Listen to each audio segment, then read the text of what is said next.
Բարև ձեզ հարգելի հետևորդներ, մենք շարունակում ենք կարևորագույն թեմաների քննարկումները, այս պահին ես զրուցում քաղաքական գործիչ Արթուր Համբարձումյանի հետ, շնորհակալ եմ պարոն Համբարձումյան մեզ միանալու համար, ուրեմն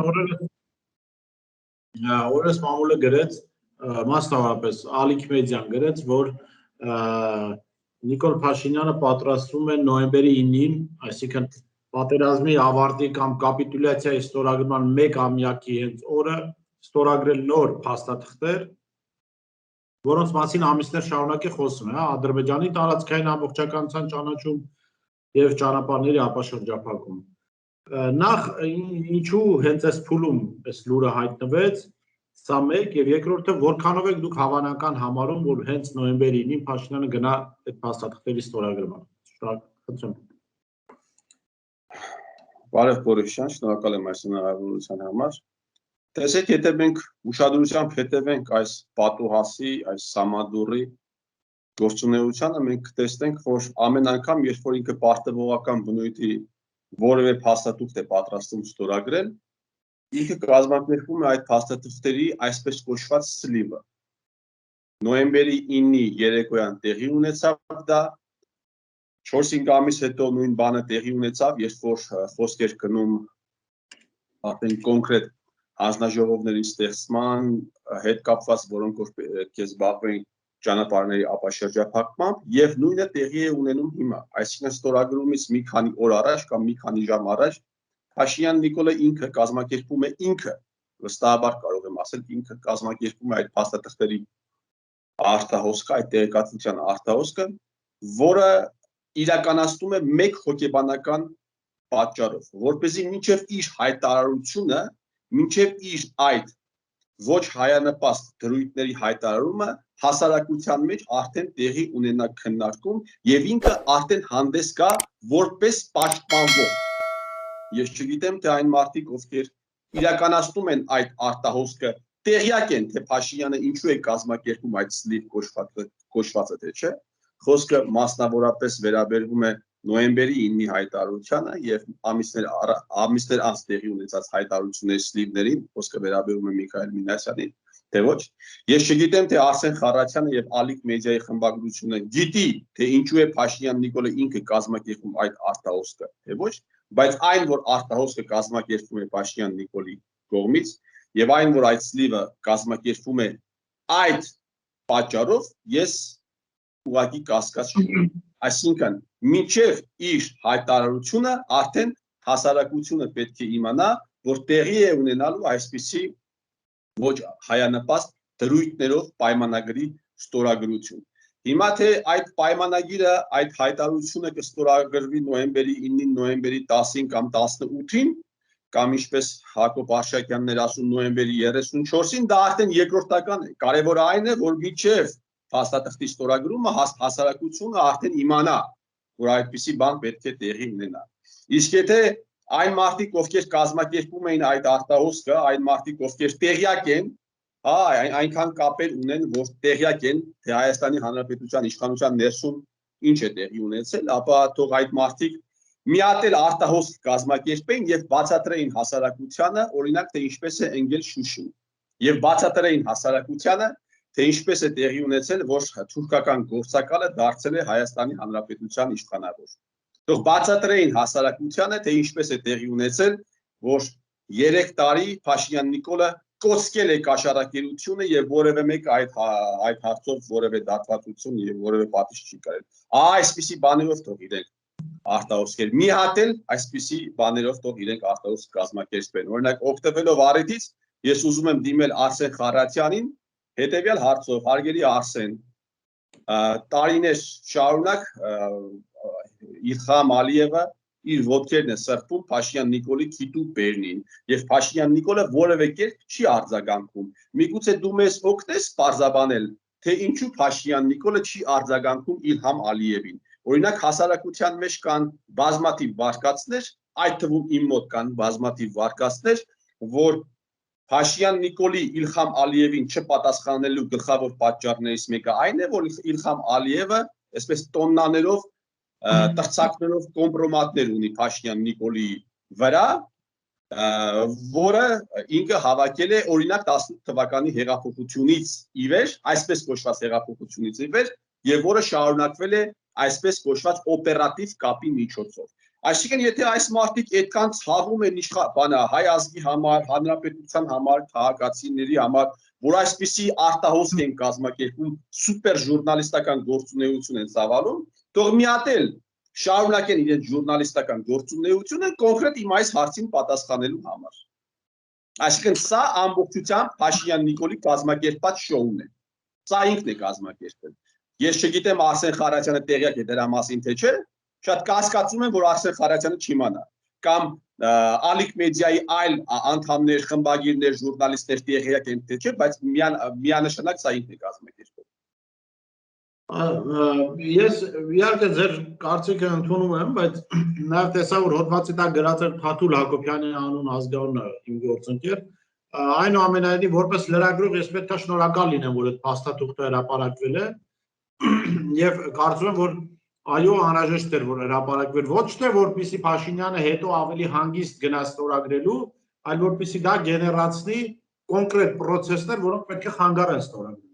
Հիմա ես դուք մի դրվագ հիշեցիք, ես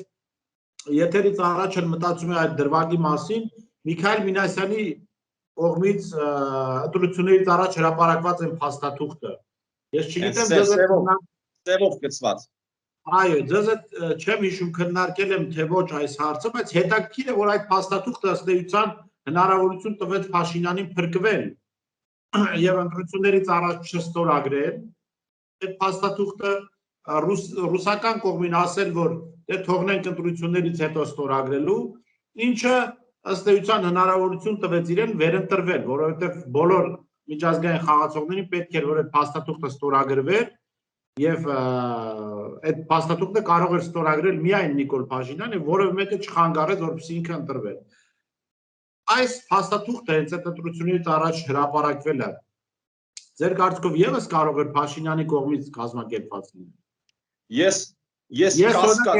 ընկալում ունեմ անկեղծ։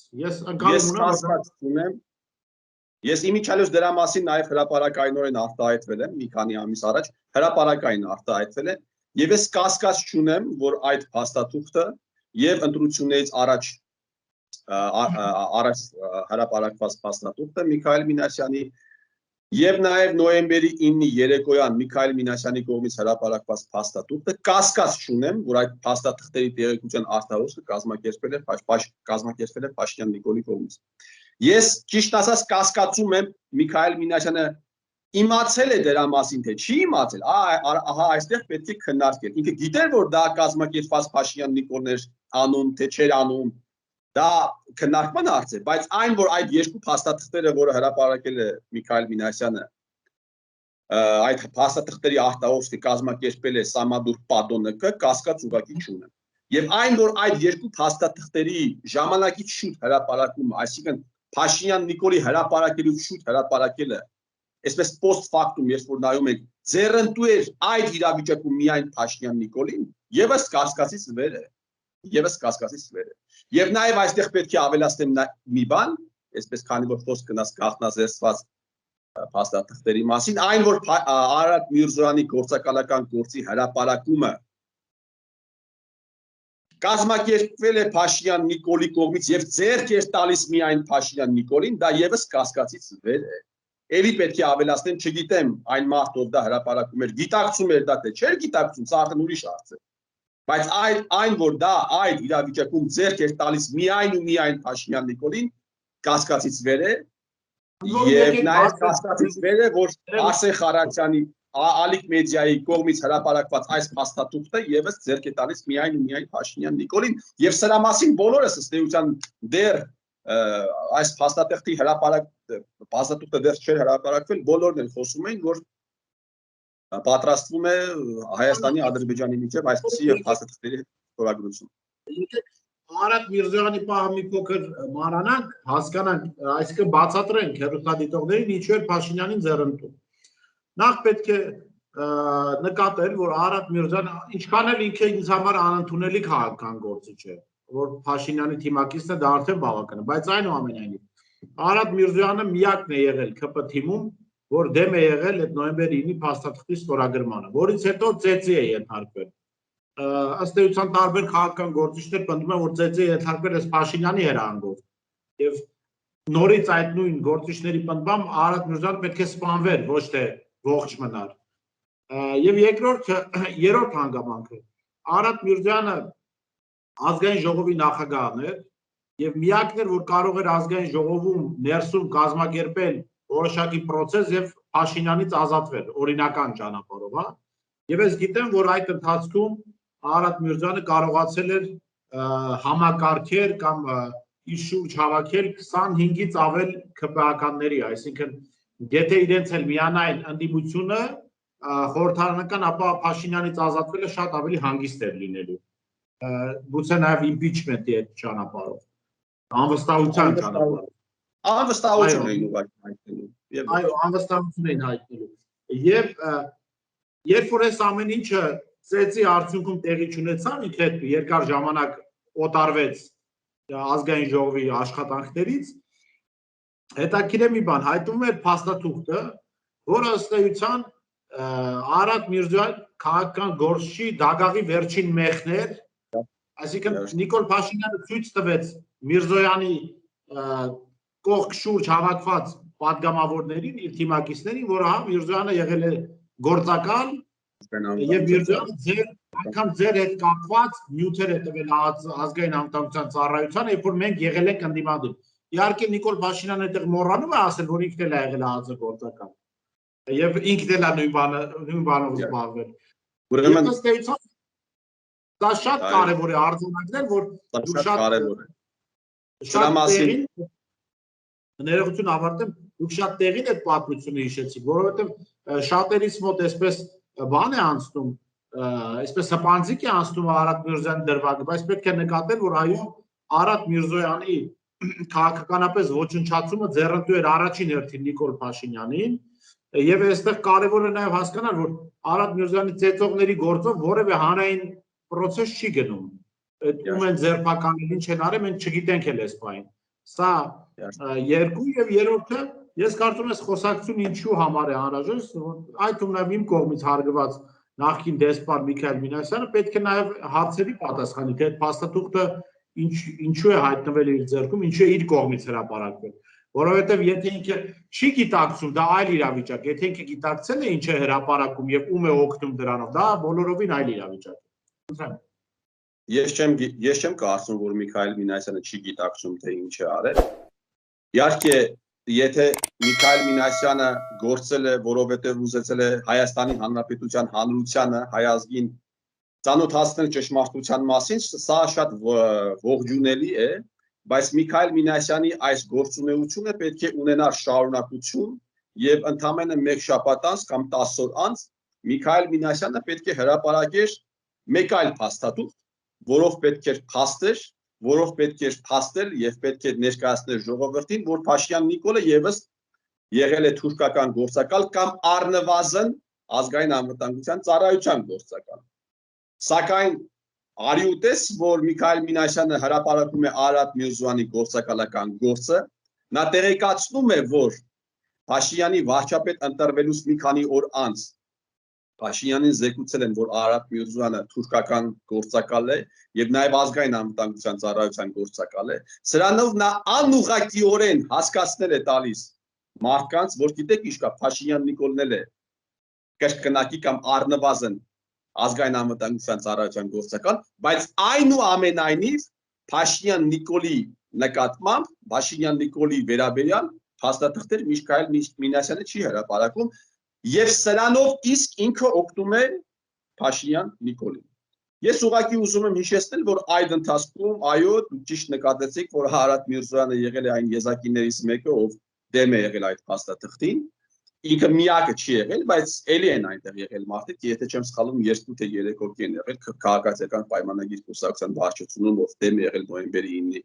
ստորագրվելիք փաստաթղթին։ Նաև Արարատ Միրզոյանը այդ ընթացքում բավականին լուրջ քաղաքական կոնսուլտացիաներ էր իրականացնում քաղաքական տարբեր ուժերի ներկայացուցիչների կողմից։ Ես հիմա չեմ ուզում առանձին մարդկանց անուններ թվել, կամ ուժերի անուններ տվել, վստահաբար կարող եմ ասել, որ ես ունեմ այդ տեղեկությունը, որ ինքը այսպես սկսել է քաղաքական տարբեր կոնսուլտացիաներ, այդ թվում այսպես կոչված ռադիկալ ընդդիմության տարբեր ներկայացուցիչների հետ, եւ սա բնականաբար Փաշինյան Նիկոլին դուրս չէր գալիս, սրանով ինքը թուլանում էր, Արարատ Միրզոյանը ազգային ժողովում նաեւ իր շուրջն էր հավաքել որոշակի խումբ մարդկանց, դեպուտատների, եւ դուք շատ ճիշտ նկատեցիք, որ ազգային ժողովը այն մարմինները, որը կարող էր եւ պետք էր վերահսկողություն իրականացնել վարչապետի գործունեության նկատմամբ եւ ազգային ժողովը այն մարմիններ, որը կարող էր հարմար պահին ուղղակի անվստահություն հայտնել Փաշինյան Նիկոլին եւ Փաշինյան Նիկոլը անվստահություն հայտնելուց 1 ժամ հետո պրոպտի պես դուրս կթռներ գրողի ծոցը։ Եվ այդ ամենից վախենալով տեղի ունեցավ մի process, որը օգնեց միայն ու միայն Արարատ Միրզոյանին։ Եվ եթե Միքայել Մինասյանը իր գործողություններում նպատակ չի ունեցել դավադիր տականքին օգնելու, ես հիմա հրապարակայնորեն դիմում եմ Միքայել Մինասյանին հետևյալ կոչով. վաղը ես սկսում եմ մի գործընթաց, որի նպատակն է ստորագրահավաք կազմակերպել, որպեսզի ազգային անվտանգության ծառայության նախկին պատասխանատուները, այդ թվում նաև դեսպան Միքայել Մինասյանը ազգային անվտանգության ծառայության պատասխանատու չի եղել, բայց նա մեծ ազդեցություն է ունեցել այդ կառույցի վրա, նա մեծ ազդեցություն է ունեցել այդ կառույցի ղեկավար մարդկանց նշանակման վրա։ Ես տեղեկություն ունեմ, որ նույնիսկ Գեորգի Կուտոյանի նշանակումը եղել է իր ցանկությամբ կամ իր միջնորդությամբ։ Հիմա եթե Միքայել Մինասյանը ցանկություն չուներ օգնելու այս դավաճան տականքին, ես դիմում եմ իրեն եւ խնդրում եմ եւ նաեւ պահանջում եմ, որպես Հայաստանի Հանրապետության քաղաքացի, միանալ այս գործընթացին եւ տեղեկություններ ներկայացնել Հայաստանի Հանրապետության ազգաբնակչությանը, հայ ազգին, Փաշինյան Նիկոլի գործակալական գործունեության մասին, ինչ որ ինքը գիտի, թող ներկայացնի։ Ես վստահորեն կարող եմ ասել, որ այդ տեղեկությունների հրապարակումից ժամեր հետո Փաշինյան Նիկոլը կդառնա քաղաքացիական պայմանագիր կուսակցության ներսում Արարատ Միրզոյանի նման մեկը չուր եւ փալաս։ Այսինքն ինչպես կարող է մեկը, ով տարիներ շարունակ զբաղվել է ընդդիմադիր քաղաքական գործունեությամբ, զբաղվի նաեւ ազգային անվտանգության ծառայության գործակալի գործունեությամբ։ Սա նշանակում է, որ ինքը տարիներ շարունակ խաբել է ոչ միայն իր գործընկերներին, այլ նաև խաբել է ողջ ազգաբնակչությանը։ Գործակալական գործունեությամբ զբաղվելը դա հանցագործություն չի, բայց երբ որ դու զբաղվում ես գործակալական գործունեությամբ եւ միաժամանակ ընդդիմադիր քաղաքական գործունեությամբ, սա արդեն ստորություն է։ Այսպիսի բան կարող են անել միայն սամադուր պատդոննկներ, այսպիսի բան կարող են անել միայն այն մարդիկ, ում համար իշխանությունը եւ փողը վեր է ամեն ինչից, այդ թվում նաեւ Հայաստանից, երկրից, իրենց հայրենիքից, իրենց սրբություններից, եթե իրենք ունեն։ Ես հələ չեմ խոսում այն խորը կասկածների մասին, այն համոզմունքի մասին, որ Փաշինյան Նիկոլը նաեւ եղել է արևմտյան երկրներից մեկի գործակալ։ Ես դրա մասին չեմ խոսում։ Սա ընդհանրապես բան է, մի այլ ահասարսուր, պարադոքսալ իրավիճակ է, երբ որ գործակալական արևմտյան երկրներից մեկի, մասնավորապես Թուրքիայի գործակալը դառնում է Հայաստանի Հանրապետության ղեկավար։ Սա ընդհանրապես մի պարադոքսալ, չտեսնված, չլսված մի երևույթ է։ Եվ Փաշինյանի բոլոր գործողությունները այս 3 տարվա բխում են միայն ու միայն Թուրքիայի շահերից։ Այսինքն մենք գործ ունենք ըստ էության, ինչպես ֆիլմերում են ասում, դվայնոյ ագենտի հետ, ով եղել է ազգային անվտանգության ծառայության գործակալ, իմ կարծիքով շանտաժով են իրեն սարքել ազգային անվտանգության ծառայության գործակալ եւ համոզմունքով եղել է Թուրքիայի միտի գործակալ, իմիջիայլոց Բաթումում, երբ որ ինքը գնացել էր Բաթում, ըստ ինձ հասած հավաստի տեղեկատվության, ինքը այնտեղ հանդիպել էր Հական Ֆիդանի հետ Բաթումում։ Այսինքն իր տիրոջ հետ, իր պատրոնի հետ էր հանդիպել։ Այսինքն եւս մեկ անգամ ես փորձեմ ամփոփել այս բաները, այսպես կոչված գաղտնի փաստաթղթերի արտահոսքը միայն ու միայն ձեռք է տալիս Փաշինյան Նիկոլին եւ ուրիշ ոչ մեկին։ Պարոն Ամբարձյան, վերջում ինչ հնարավորություն է տալիս այս process-ը ընդդիմությանը։ Հնարավորություն կա փողոցային պայքար գեներացնել, այս փաստաթղթի հրապարակման փաստաթղթի մասին տեղեկատվության հրապարակման շուրջ, արդյոք Փաշինյանը ուզում է, որ այդպիսի process գեներացվի, թե ոչ։ Տեսեք, ես որ ներողություն մեկ հարց եւս հավելում, արդյոք փաստաթղթի ստորագրումից հետո Փաշինյանը մնալու է իշխանությունում։ Շատ լավ։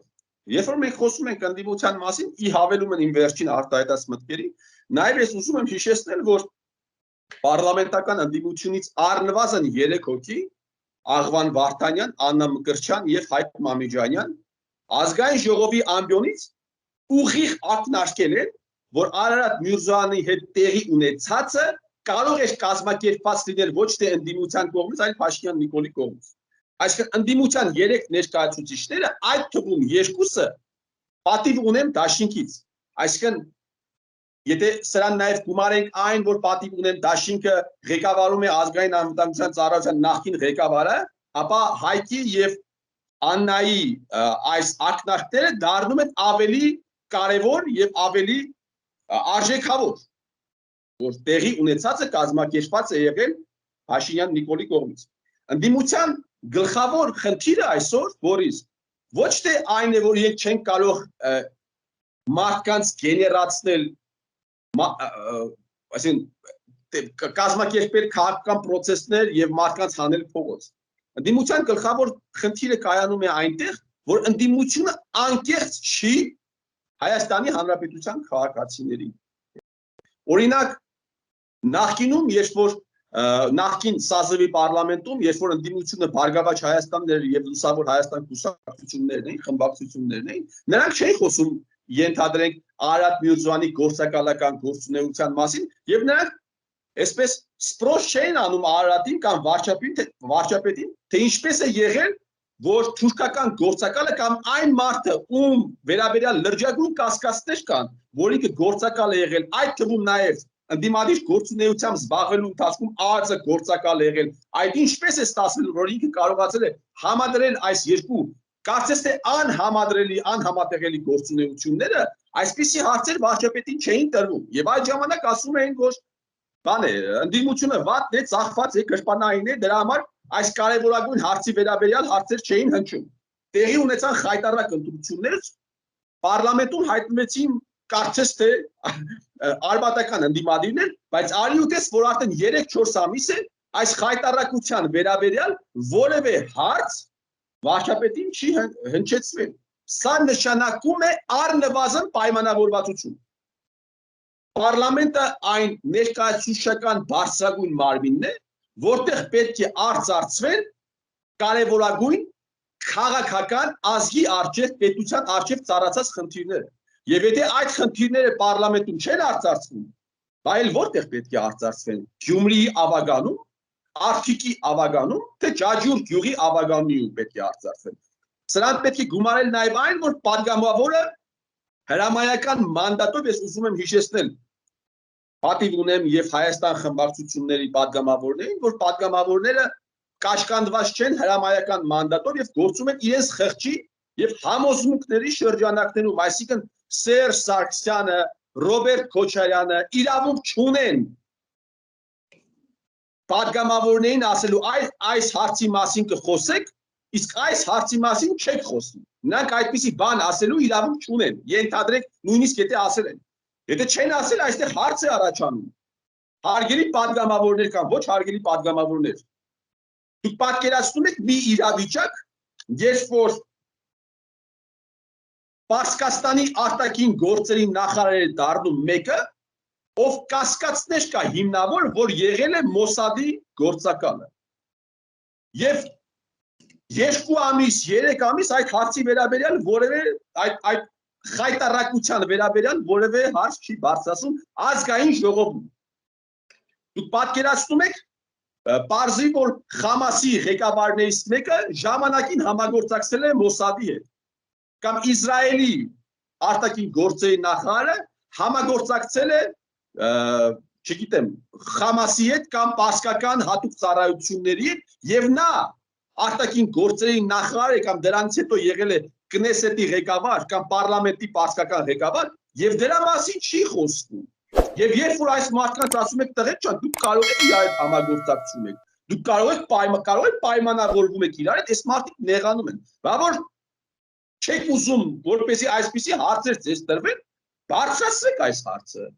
Ինչու չեք բարձրացնում։ Հա ենթադրենք Էդմոն Մարուկյանը, դուք եք ասում, որ Էդմոն Մարուկյանը վաճառված է։ Դուք եք ասում, որ Ծառուկյան Գագիկը վաճառված է։ Դուք եք վաճառված։ Վերցրեք 1 տարի առաջվա Հայաստան դաշինքի, ես հիմա չեմ ուզում թիրախավորել ընդդիմության մի հատվածին, իրանք ընդդիմության ընդամենը մի հատվածն են։ Ես չեմ ուզում իրենց թիրախավորել, բայց իրենք իրենց գործունեությամբ ստիպում են, որպեսզի իշխանությանը անդրադառնալու հետ զուգահեռ դու նաև խոսես իրենց մասին։ Դուք վերցրեք այս մարդկանց հրապարակային խոսակցությունները, ճառերը նոյեմբերի 10-ից հետո, իրենց տոնայնությունը, իրենց արտաբերած բառերը եւ համադրեք պարլամենտում իրենց արտաբերած բառերի եւ իրենց ճառերի տոնայնության հետ։ Եվ ուրիշ այլ բան պետք չի։ Եվ դուք կտեսնեք, որ այս մարդիկ, չգիտեմ, կամ մետամորֆոզ է տեղի ունեցել իրենց հետ, իրենք սկսել են դեպքերը, իրադարձությունները եւ անձանց նայել լրիվ այլ կերպ, կամ իրենք, ինչպես ժողովուրդն է ասել, սազվել են այս դավաճան կապիտուլյանտ, ինչպես իրենք են ասում, իշխանությունների հետ։ Եվ նաև պետք է ասեմ, որ այո, վատ է, որ մենք ունենք կապիտուլյանտ դավաճան իշխանություններ, բայց նաև շատ վատ է, երբ որ կապիտուլյանտ, թուրքի դեմ ստորացված, թուրքի կոշիկը լիզած տականքները պարլամենտում մարդ են ծեծում։ Այսինքն, եթե սրանք կապիտուլյան դավաճան տականք են, դուք էլ այդ մարդկանց հետ ըստ երևույթին պայմանավորված եք եւ դուք էլ այդ մարդկանց կողմից ծեծ եք ուտում։ Իմիջիայլոց, երբ որ ծեծում են ձեր ընկերներին են ծեծում, դուք կողքից նայում եք։ Երբ որ ծեծում էին Վահե Հակոբյանին, այնտեղ մարդիկ կողքից կանգնած նայում էին։ Ես հիմա չեմ ուզում անուններ տալ, հա, կամ նայում էին, կամ էլ կեսը բաժնեցնում էին։ Սա շատ վատ է։ Եվ սա է պատճառը, որ հասարակությունը սկսել է նաև ձեզ չվստահել, որ եթե դուք հանրահավաքներ անեք, կարող է տեղի չունենա այլևս այն հանրահավաքային այսպես տրամադրությունները, մթնոլորտը, որը կար նախկինում, եւ դրա պատճառը միայն ու միայն իրենք են եղել։ Եվ իրենք պետք է փորձեն իհարկե այս իրավիճակը շտկել, եթե իրենց գործունեության թիրախում Հայաստանի Հանրապետության շահն է, միայն ու միայն անկեղծանալով եւ իրենց գործած սխալների համար ներողություն խնդրելով։ Շնորհակալ եմ, պարոն Ամբարձումյան։ Մեր ժամանակ տրամադրելու եւ մեր հարցերի պատասխանը։ Տեսություն։ Տեսություն։